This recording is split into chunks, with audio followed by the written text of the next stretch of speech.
Welcome to Topics and Trends and to our second seminar of the day. This one is going to be special, and so it's my pleasure to introduce this session to you. I'm Linda Mariano. I'm the Director of Marketing for Artexpo New York and all of the shows that Redwood Media Group produces. And at every Art Expo, we have a whole series of topics and trends, education sessions that cover a wide range of topics. And today, we've got a focus on artwork that needs special attention, I'll say. One of the trends that we see in the art world, and quite honestly, I think it has a little something to do with the fact that we all carry a camera in our hands all the time, except for mine totally broke this morning. So I don't have my camera or my digital brains with me today. But I think that what has happened, what we see happening is there's a resurgence in the interest in fine art photography and what can be produced today, whether the photographer takes an incredible, amazing photograph and that becomes the artwork, or there is manipulation with the photography and that becomes the artwork.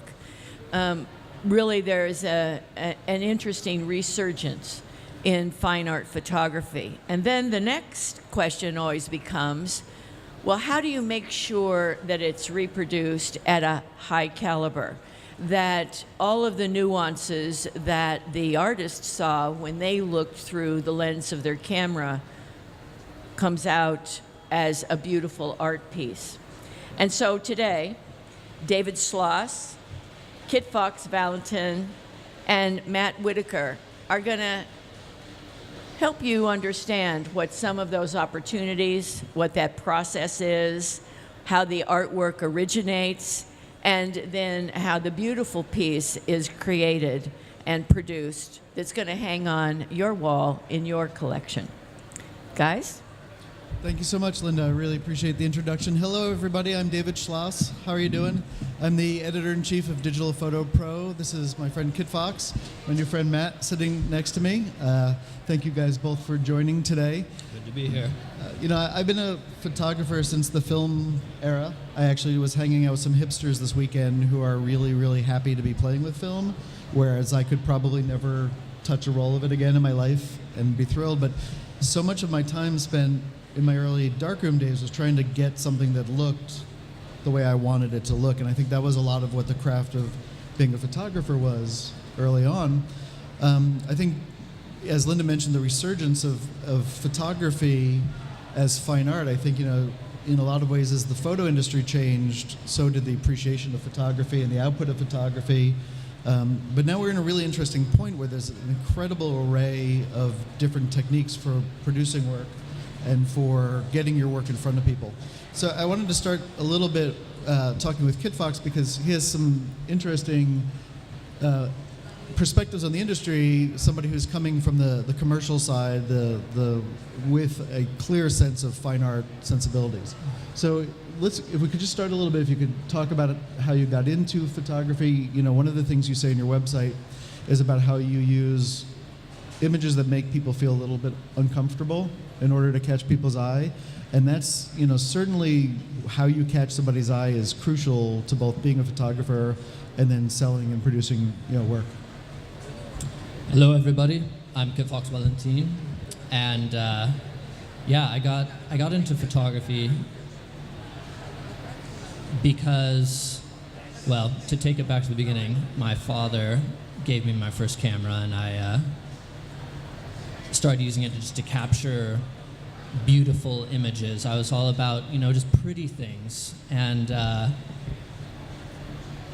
that helped me to develop my style and my lighting, and I got really obsessive about sculpting light and all these things. But at a certain point, that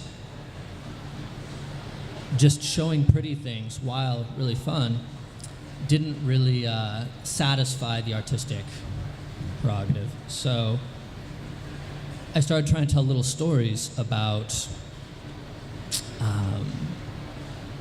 attraction, but also discomfort, and that sort of balance point that we can find between the two. And that ultimately led to the series of most of the images that are showing right now are from an exhibition called Toothsome Loathsome.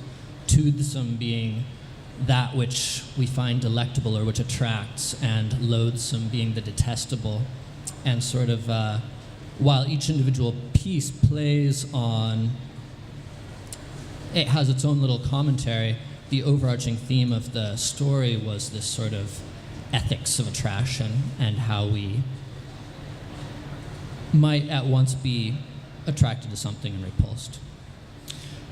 Which is, I mean, that's the balance in some degrees of being an artist. That's the balance of a lot of artwork. But what made you, so you have this idea for drawing people in. You obviously, nobody starts as a commercial photographer. So how did that transition happen from somebody who wanted to make something that people would take a look at and be captured by, and then turn it into commercial work? And then let's talk after that about working from there into fine art.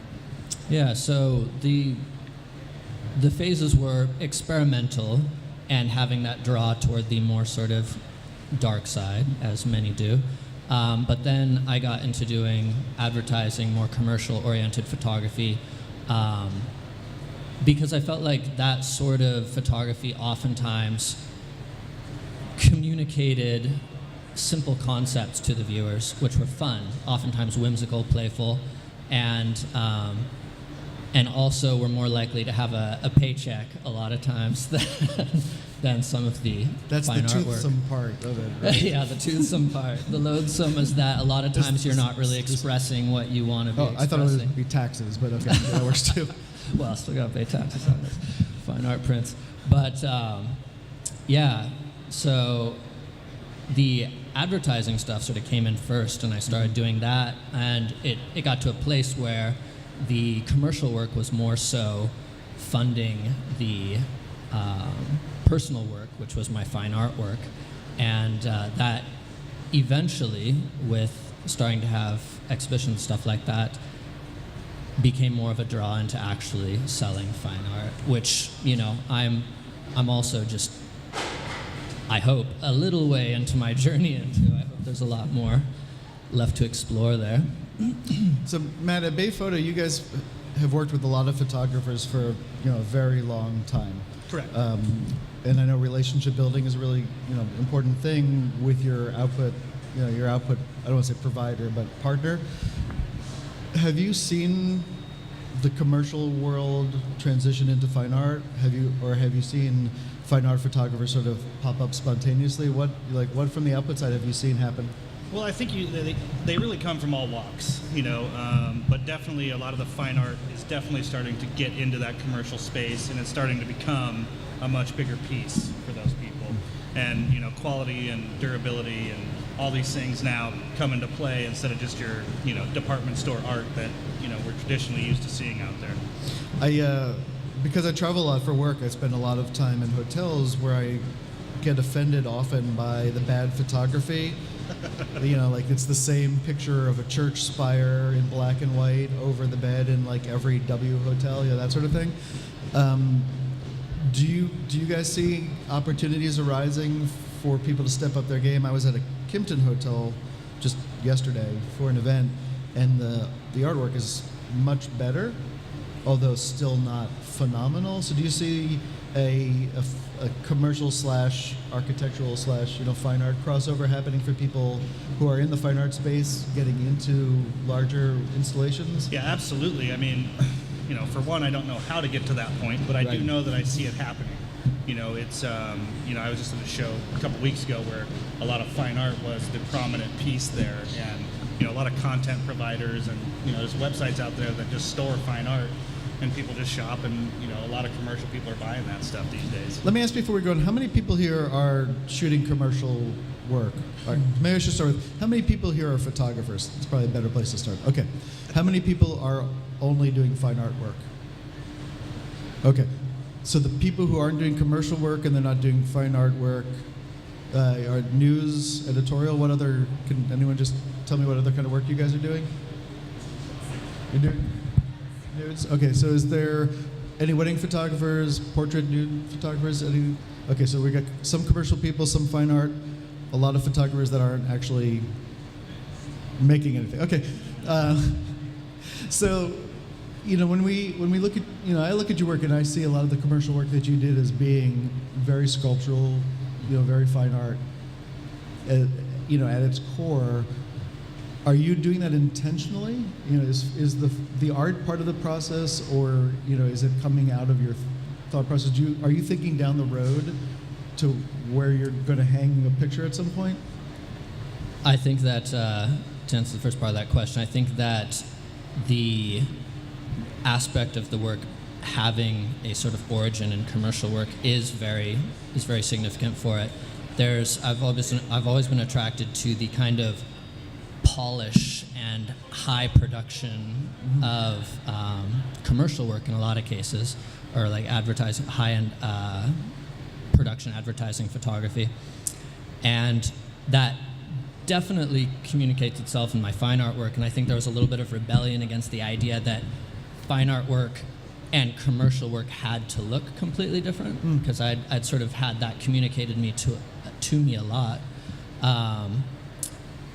and I wanted to create things that were highly polished and beautiful, but make it, not just an ad, not just something to sell something, but yes, something that someone might be interested in hanging on their wall, and something I would be interested in hanging on my wall.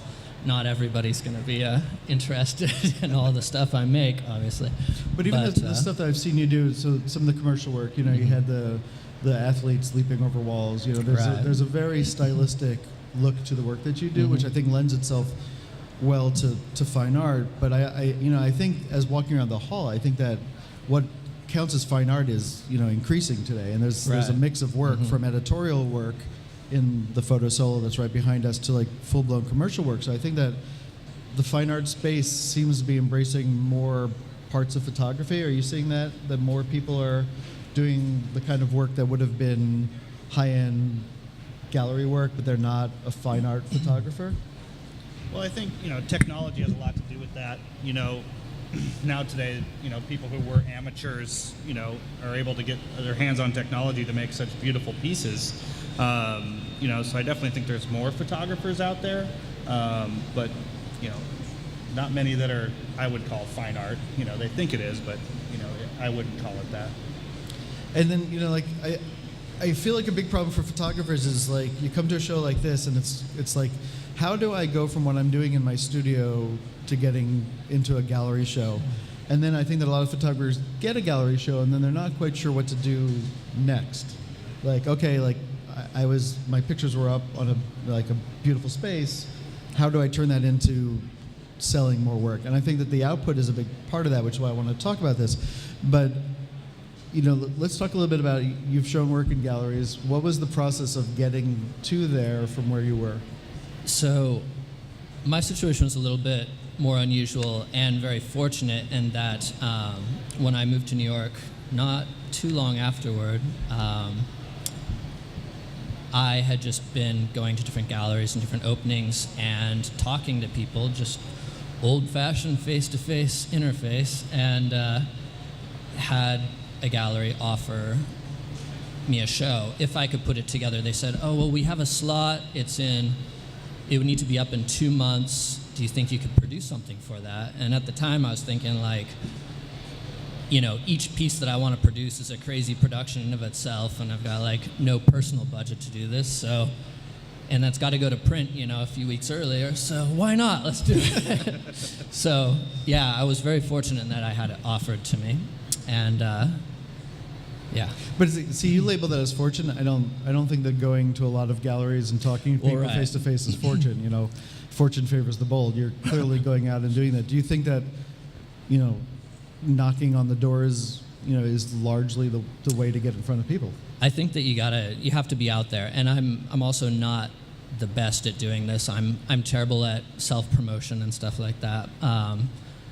I have a hard time doing the grind where you go out and just grind it out every day and chase those connections, but I do really enjoy going out and seeing art and talking to people and having authentic conversations with people. And so I think that it definitely makes a difference, especially if you're not going out always hungry to like, oh, I got to get my business card into this person's hand, and oh, I got to do this, and I got to get mine. I think if you just go out and like be people with people, it can go a long ways to making those connections. And then if somebody says, "Can you have a show completely done in 2 weeks?" you say, "Yes." Is also the other key, right? Yeah, it's like, of course I can. Yes, of course. Yeah. And then you have a funny story about one of your shows, which I think talks a little bit about the logistics of trying to get things done. And one of the ways that this connection happened is we were talking about Bay Photo did some of the output for the show and really went above and beyond to help out. And so we want to talk a little bit about how the whole process when you're a fine art photographer is important. Like I've known the framer in my town for 30 years. He went out of business for like 4 years. All the artists that live where I live basically nagged him until he got back in business because we had this relationship with this person we knew would deliver. The stuff would look good. It would be on time. It would have no dust underneath the glass. If anything slipped, he would fix it for free. So talk a little bit about the story of the gallery that you're doing here in the city. So that was actually that same gallery show that was offered, the first one that I had in New York. And so obviously time was of the essence. I had already had a good relationship with Bay Photo Lab, but they really went above and beyond for this one. I contacted them pretty much immediately when I was, jumping into it and started talking about printing and things like that. And I really wanted to do large format metal prints because they're just so big and shiny and I like them. And so we were talking about sizes, we're talking about all that. Meanwhile, my team, we're all working on the production of the various images, we're working on post-production, all that. So we were really coming down to the wire in terms of getting all these prints out in time for the show. And most pieces, though they were large, they could be shipped by air fairly quickly. The two largest pieces, which were about 4 foot by 8 foot metal prints with acrylic backings, needed to be shipped in a crate on a train across the country. So what we didn't really realize at the time was that when you hire a company to ship something across the country like that, they have like 20 different subsidiaries that it goes through who are handling it along the way. And they don't always communicate super well. So the shipment was supposed to arrive 2 days before the opening at the gallery. And 2 days before, it's not there. And some of the subsidiaries along the way are saying, oh, it's going to be there like today or tomorrow or the next day. And others are like, oh, it's going to get there Friday, the day after the opening. We're like, well, that doesn't really work.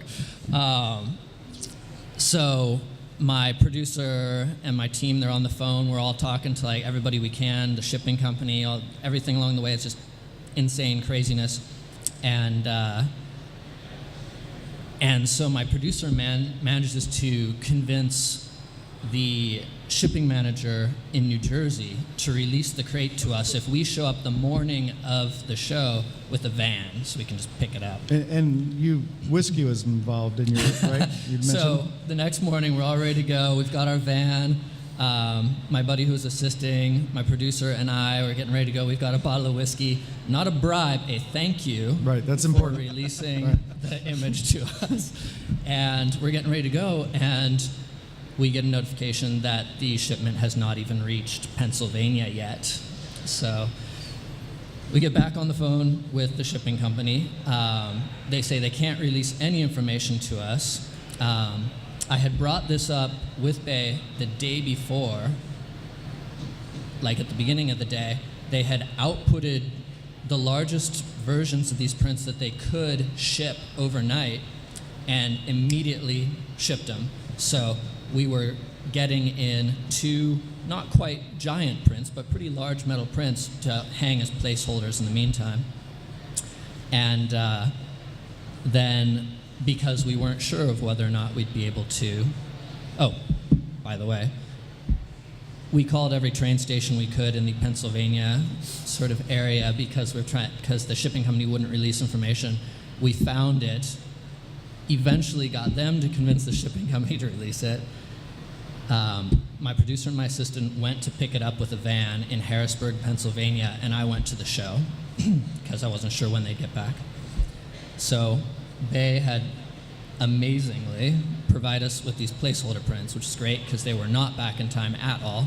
I'm not sure where we are in the little slideshow here, but there's an image at some point where they are arriving, the show is happening, we're unboxing this big crate on the sidewalk on Fifth Avenue in Manhattan and carrying these giant prints up the stairs. Meanwhile, I get over to one side of the room opposite of where these 2 prints are supposed to hang, and I'm like, hey everybody, attention please, just give a little talk about the art, blah, blah, blah. And so everybody turns to face me. Meanwhile, my crew are taking down the smaller prints, hanging up the larger prints. I'm stalling for time. Everyone's facing me. And so at the end, I just go, all right, I'm going to perform a magic trick. We go, alakazam, and everyone turns around, and there's the 2 massive prints hanging on the wall.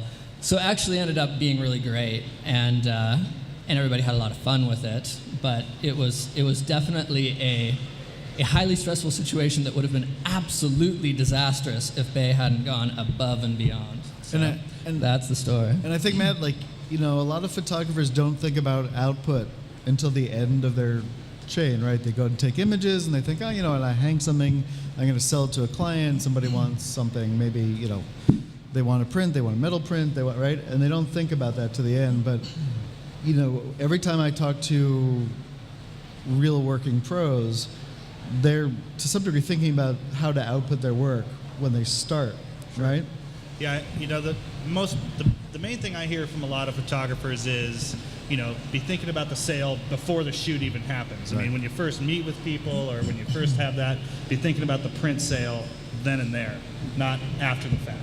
And I walked around the hall. There's a couple of pieces that I'm going to suggest people look at. One is Kit Fox's piece has been done as a triptych in the Bay photo booth, which is directly behind us. It's sort of, you walk around the thing until you see the gigantic prints, which I didn't even realize were, they told us there'll be 3 large prints in the booth, and I didn't realize that the entire booth was going to be this gorgeous triptych. But you walk around both Photo Solo and some of the other things, painting has the luxury of being able to be just put on a canvas and hung up on a wall.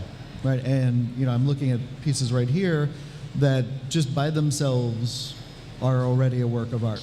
In the previous talk, right before us, I was listening, and the questions were like, well, what do I do about framing my work? And it was largely not photographers asking that. It's people who are doing paintings and trying to figure out what to do. And the answer is you want as basic of a frame as you possibly can because you don't want it to detract from the art. But the interesting thing about photography is that the output these days, the process of it is part of the overall art of the photographer. So where an illustrator or painter might stretch canvas, the thought about what you're going to print onto becomes part of the artistic decision too, right? Absolutely, and with so many great options out there available, it really is a piece of art to decide what you want to print it on and how to display it. And I've noticed just in a passing look that the people selling stuff on metallic output seem to be charging more than people framing pictures. Now it just might be a coincidence of, the type of art that I'm looking at, but there's something to that shiny, glossy, gorgeous output, right? That adds to the piece. Yeah, and personally, metal prints are my favorite product to print on, hands down. And I think people are starting, it's becoming a little bit more mainstream. For a long time, metal was kind of underground, I would call it. But literally, for a long time, the metal was underground. Haha.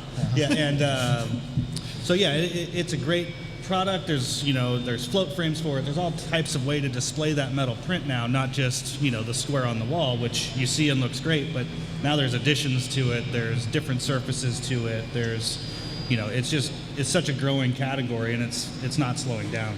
And I hear people saying, well, I don't know if the prints on metal are going to be archival, but from what you've said to me, that's not. Yeah, it's one of the longest lasting print mediums, if not the longest lasting print medium on the market today. Almost indestructible.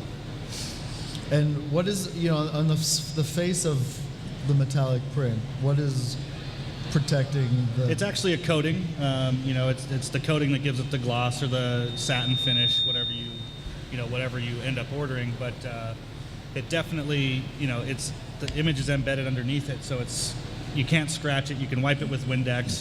Kind of that commercial talk we were talking about. It's ideal for high traffic areas where people are going to touch it, and you just need to wipe it down with Windex or a soft cloth, and it's good to go. So when you were doing your gallery with the large prints, were you thinking, I want to keep landing gallery shows? Were you thinking I want to land a commercial client? What were you thinking about where this was going to go for you? Right, the extrapolation of that. One thing I just want to mention real quick about what you guys were just talking about before we go on is when we're thinking about output for the medium of photography, I think that a lot of times people have thought about photography as just seeing something and pushing the shutter, and this is photography. And photography, as I approach it, is very much from a conceptual place. So we're thinking about it, what we're going to shoot well in advance. There's so much basically the photography is a tool with which to create the image. So there is if I need to manipulate something, I'll manipulate the heck out of it. And then producing to this final product, in this case metal, it's the entire process. So it's very much removed from the idea of photography as just capturing a moment. And which I think that idea of photography as just capture wasn't present for the majority of the history of photography. Right. Daguerre wasn't thinking I just need to capture this picture of a kid. It's going to take me 23 minutes to take the picture, and that's it. Was his only concern. They're thinking about hanging it and showing it and selling it, and it is only recently that people seem to have separated photography, the process of creating the whole piece from just capturing something. Right. So then moving forward with that, and what I'm thinking about doing after we've outputted a product with the metal, I did want to be able to show potentially multiple exhibitions, and I have had multiple exhibitions with that particular series. And so what Bay actually does, one of their things they do is they have it's like a metal print, like your standard high quality metal print, but with an acrylic back on it, so it can take a little bit more of a beating to get moved around and stuff like that, which I've moved around plenty. So I was definitely thinking about that, ultimately working toward fine art sales as well. And just, when I was doing it, I was thinking about potential advertising clients as well, and just sort of blurring the lines between that. There's also another product that I want to touch on that a photographer is showing, I think in the first row over here, or this row down here, called Exposure. Could you talk a little bit about that? Yeah, so Exposure is a new product for us that basically allows photographers or artists to, print a gallery, so to speak, or a gallery wall, and then actually display it without, it's a very nice high quality product, but you're not paying the high quality dollars just to display and build a wall out. So, Exposure is great. You print 40 by 80, hang it, nice lightweight, break it down, you put it back into a tiny little tube, throw it in your trunk, and you're on to your next show. Instead of having to, get the 4 foot by 8 foot metal print and opening it on the street. That is attractive. Yeah, right. Open it on the street and trying to hump it up a couple stairs. So it's a nice alternative to be able to display artwork. I used to do a lot of trade shows, and I would have to set up and break down booths, and the thought of just popping something open and hanging it up and done is really pretty attractive. Yeah. It's a great new product that we've released, and it's doing pretty well. What kind of other substrates are people making? I mean, the bottom line is making money, right? So What are people offering to clients that maybe people don't know about that is available as different output options? It's and there's so many, but photographic prints are still very popular, especially you have the metallic, the deep mattes now, you have silk papers now. There is so much out there that you can print on, but fine art papers and the different types of frames there are, the different type of floating frames, there's just so, the possibilities are endless, and it really depends on the type of photographer and what they like and what works for them. So, there's, and you guys across the board. So working with somebody like Bayphoto, how does a photographer figure out what's the best solution? So when I shot here in the city, we'd go someplace locally and I could grab it and feel it and take a look at it and see, what it was. How does a photographer figure out what to do to make their artwork look the best? Well, if you don't see us at any trade shows and you don't have the luxury of living in Northern California to come into the lab and touch and feel everything, we allow people to place orders at, very heavy discounted prices to just do that, touch it, feel it, see the different surfaces available in it, swatch books, whatever you need, to get your final vision taken care of, and our support team, works with you through that process, and, we care about what we do, and it shows in our support and how we help people and help them realize what they're trying to get at. So for your mix of fine art, I'm going to call you a fine art commercial photographer. You can feel free to use that in your resume with no licensing agreement. Appreciate that. What do you think you're going to evolve into? If you and I are in a panel 2 or 3 years from now, you've had it. You did the gallery show. You had the output. How are you thinking of turning those pieces that you had to steal from a train station in Pennsylvania? How is that going to turn into continuing to sell things to clients? Well, a lot of what I see coming up has to do with continuing to do exhibition print shows, possibly experimenting with different products. I've been talking with Bay recently about some other large format papers and things. But I'm very interested in working on some pieces, on some series that are based in sort of time and place. So I'd like to do exhibitions in conjunction with dance projects. So a lot of my stuff is working with dancers and things, but I actually want to show live dance projects with exhibitions of prints that are very related to a landscape. So shooting in a time and a place and sort of catching that landscape, but in a very tableau-esque kind of way, and bringing in performing art into a little bit, but not the performing art of hanging up pictures on a wall behind somebody and saying ta-da, right? Yeah. Actual. Trying to take it the next level. Yeah.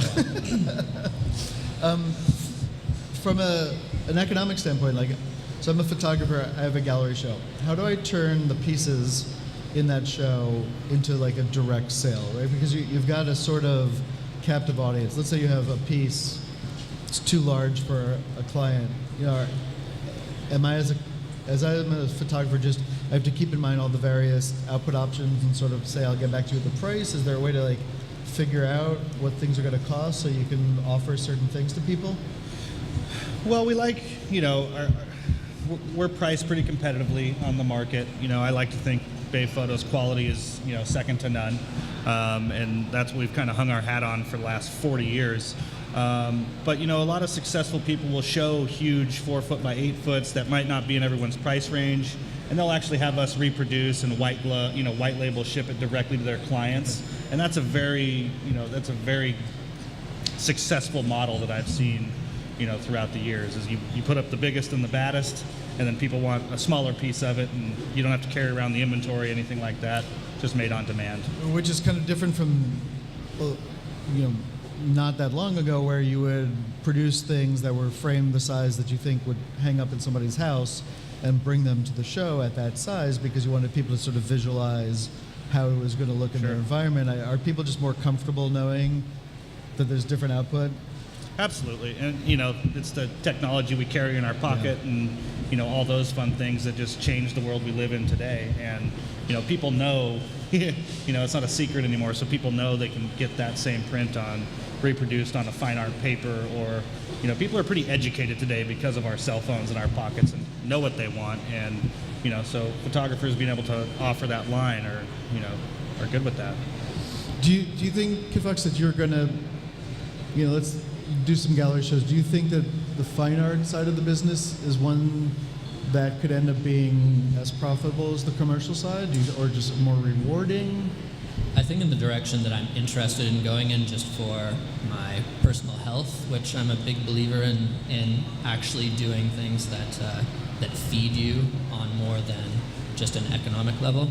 I think I'd like to put more and more efforts into the fine art side of things, and so I think that'll probably eclipse my advertising thing. Eventually, maybe just getting rid of that side of it altogether. Which means you're working just for you and right. Yeah, which that doesn't sound so bad. Yeah, doesn't sound so bad to me either. So then I guess the question is, what are the other avenues for people to sell their work, right? So you mentioned to me that you spend a lot of time at trade shows in different industries besides photography. Sure. What are the sort of places where a photographer who is a fine art or commercial photographer these days can start knocking on the doors to try and find new sales channels? Well, a lot of it's social media. Things go social and people find you, and those are life changers for a lot of people. Otherwise, it's just getting out there, kind of like Kit Fox was saying, you still got to get out there and knock on doors, whether that's knocking on doors through email or just networking with people that are in the right place. But what are some of the markets that are sort of booming in the fine art space? You said that you go to some architectural. Interior design, I think, is a big piece because of what you can do with the products, and everything can be so custom made nowadays that you can have that odd shape, size fit in that wall, or you can even take a piece of metal and wrap it around a pillar and not affect the image at all. There's so many creative ways to keep the quality there and still fit it into weird places that you wouldn't have done before. And in those markets, is the photographer traditionally the client, or the interior designer works with a photographer and the interior designer is placing the order for those? A lot of times it's the designer working with the hotel or the restaurant that they were brought in to go, this is what we're looking, feeling, and that designer will find your work. Or there's even companies that just catalog other photographers' work and sell it for you basically. But interior designers do hold a lot of power as far as what images they use and things like that. And the architecture world, is that integrating photography into environmental architectural work, or are they also working with the interior designer?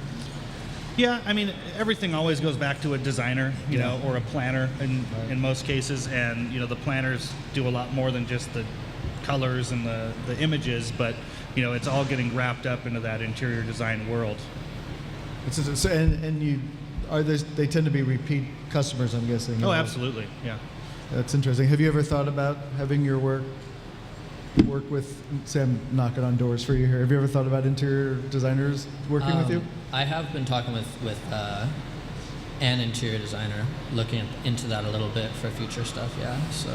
And that's, for like single up projects, or like a long-term, like? For in this particular case, for sort of just one-off as needed sort of things, but yeah, with a general long-term view of making it something more consistent. Would you do anything differently now, planning your shoots, now that you've had the gallery exhibition, you had the funny crisis with it, you've shown? Would you plan and execute things differently? Would you spend more of your time doing self-work? Because you started off doing work for yourself, you came to do commercial work. Are you going to go back to assigning more work for yourself? Yeah, I think I would have probably made a little bit stronger push toward the fine art sort of things sooner. When I was really young, my mother is a fine art painter, and so growing up, she was a starving artist, a classic starving artist, and so I was always under this impression that you didn't do art for money. That wasn't a thing. And so through the twists and turns of life, and I thought I'd be like an archaeologist or paleontologist or marine biologist or something that ended in ologist, and eventually, when I was about 9, figured out that I wanted to go into the arts in some fashion. And advertising was kind of like not quite into the arts from a certain perspective, but you still got to feed that passion a little bit. And so I just wasn't at a point where I was ready to admit to myself that that's what I wanted to do. So I think I would have gotten that a little bit more earlier, but at the same time, like, I am happy that I've participated in the commercial side of things as well. Were you interested in any other art forms, or was photography what called to you? I started out doing drawing, like pen and ink, stuff like that, before I got into photography, and that translated in a lot of ways to the way I use a Wacom stylus nowadays for post-production photography as well. So. And just a moment to talk about, now that your pictures have gone through a few times, like, what is your conceptualization process? Like, there's some very stark images, there are some very carefully orchestrated images. How do you start your work traditionally, and how do you think through the process? So a lot of times I will just keep a journal of images that come up in my head or ideas I want to convey, and then I sort of find, for a series, I'll find threads that sort of can weave themselves together. So several of the images in this series had been percolating in my brain for years before I actually set out to execute them, and they're images that definitely were changed to some degree in the creation process when I actually sat down and be like, okay, we're going to make this. Certain things in my mind changed, but it's always playing with something I want to, of course, elicit a reaction, but communicate a simple concept, usually with some amount of whimsy. And so in the case of this series, like the one that's hanging in the booth down the way is a 8-foot by 16-foot version of an image called Yielding Yearning, which has gone through a couple times. It's the image of the couple trying to hold on to each other as they're pulled apart by all the people in gray mud. And so this was an example of one that I had in my journal and just thought, I'd love to do this one day, but the just level of production on it. Great timing. The level of production is just so hard to do without a large budget that we didn't even attempt it until we decided to be crazy and do it right before an art exhibition at the time. But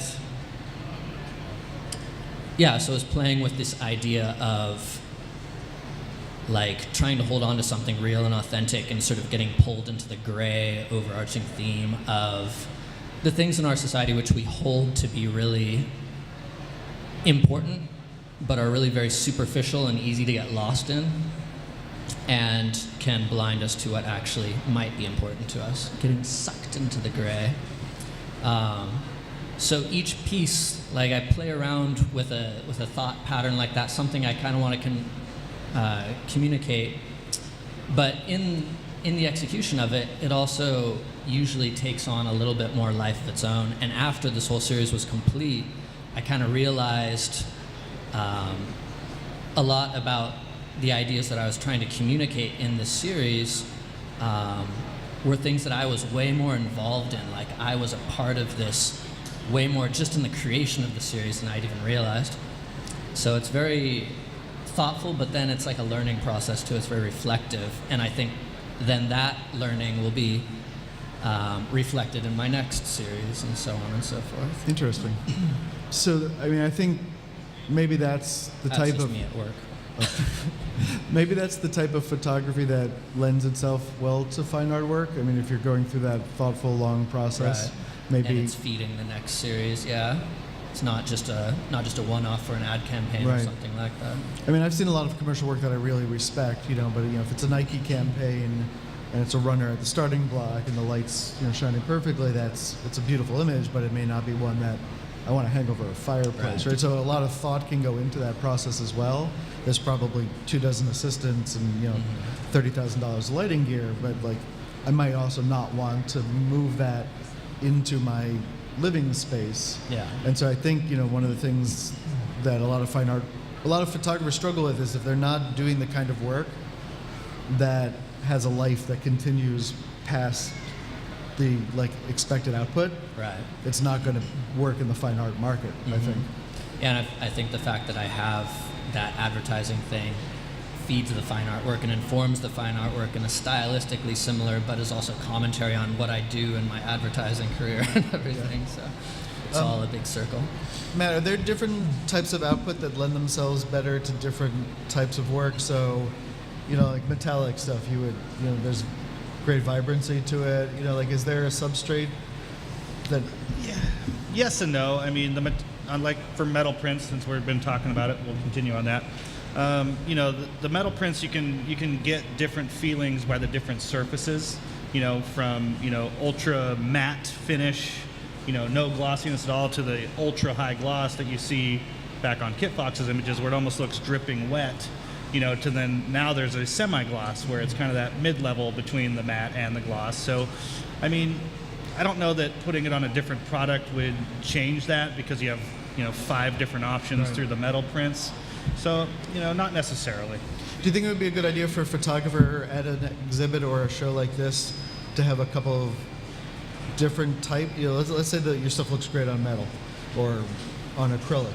Would it be a good idea to bring a couple of pieces for the show that are in something else to show people for follow-up sales? Absolutely, because some people, I run into people all the time that just say they don't like the look of metal, which that's going to happen. So having a small range of what you can do can't hurt. Right.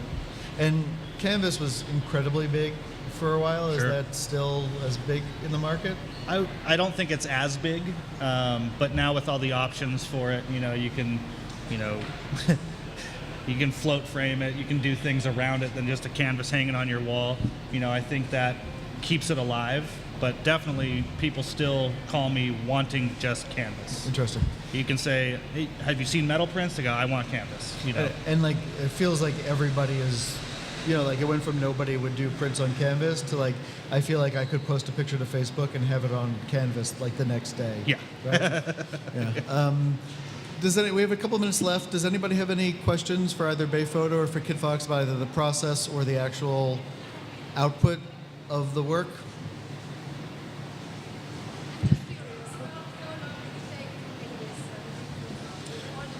With all the people.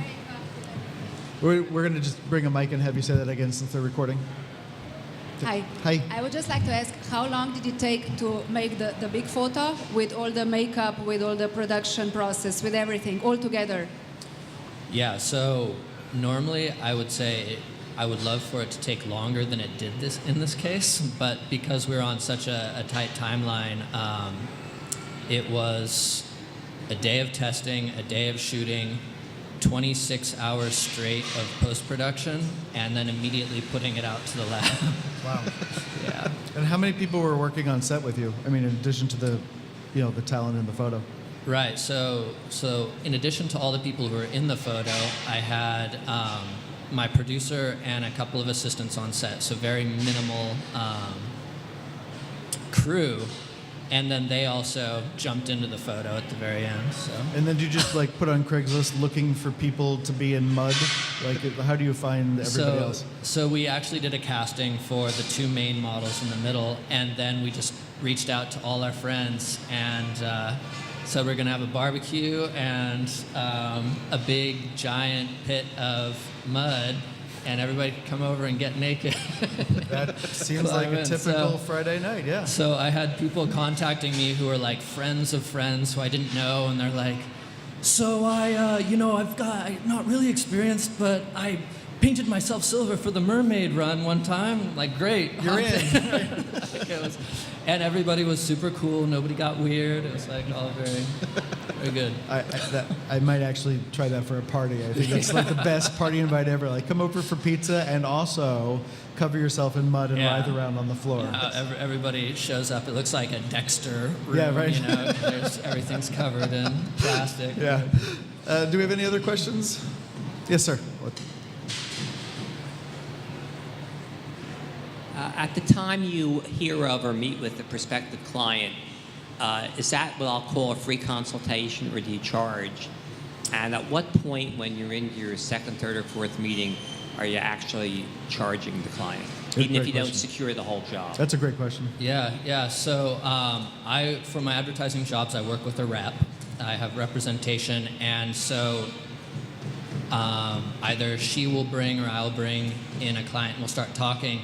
And all the talks that we have initially, they're on the house for me, and it's not until we're really like agreed that we're going into production, and that is in the estimate, that we are starting to charge for our time. So there are definitely times in my advertising photography where I'm bidding on jobs, and we're talking about it for a few days or something, and then it ends up falling through for whatever reason, and that's just lost time.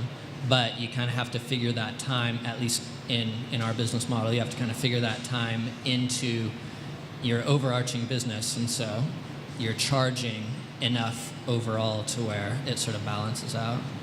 That's a great question. Thanks. Any other questions? Scott, my plant in the audience. I'm curious, how real and genuine is this resurgence of film about? I mean, are you seeing more and more people dropping off film, or it seems a bit mythical? I mean, you get a little bit of it. I mean, I don't think it's that big. I think people are shooting on it and not developing it, quite honestly. I think they're doing it, and there's so little options nowadays to go get your film processed that you're not seeing a ton of that. But I still get, once a month, someone looking to process something. And are there still photographers that are, regularly taking their old film archives and scanning them and outputting them now, or like have people really transitioned over? I mean, some people are. I mean, absolutely they are. I mean, with the scanners available today and the technology out there where you can make these beautiful high-res images from scans, you're still having that. But I think for the most part, people are embracing the technology. Yeah. Any other questions before we wrap up? Sir. Talking about printing on metal, is it dye sub or is it printing on aluminum? I see some labs are offering actual printing. There's a little bit of both. I mean, back there you see dye sub with the very high gloss finish. On the other side of our wall is actually a dye bond direct print piece where you can see the qualities. Dye bond's okay. The technology is getting better for that technology. But for the most part, the metal prints you see are sublimation. How about the inks printing on? Do they last as long as the dye sub? I'm sorry? The inks that they use just to print on dye bond, for instance, would they last? Well, yeah, that's I don't think it would last. I mean, they would both last as long as me and you would live. Okay. That's good. So I don't know that I don't know which one would win that race. But I'd like to encourage everybody to take a look at the photo solo space right behind here. There's some incredibly beautiful artwork up there. Seeing an 8-foot tall triptych of the piece here it really caught my breath as I turned the corner. I didn't expect it. There are a lot of really great looking photographic different techniques back there, and a lot of different output techniques back there. The Bay Photo booth has some more information. We're going to be passing out a little bit of information. If you want to find anything else about Digital Photo Pro, you can visit our website, digitalphotopro.com. We have free magazines here and at our booth for you to take with you as well. We're going to be here for a couple of minutes to answer any follow-up questions, but I really appreciate everybody's time today, and I hope that you have a really great rest of the time at the Art Expo. Thanks so much. Thank you. Thank you.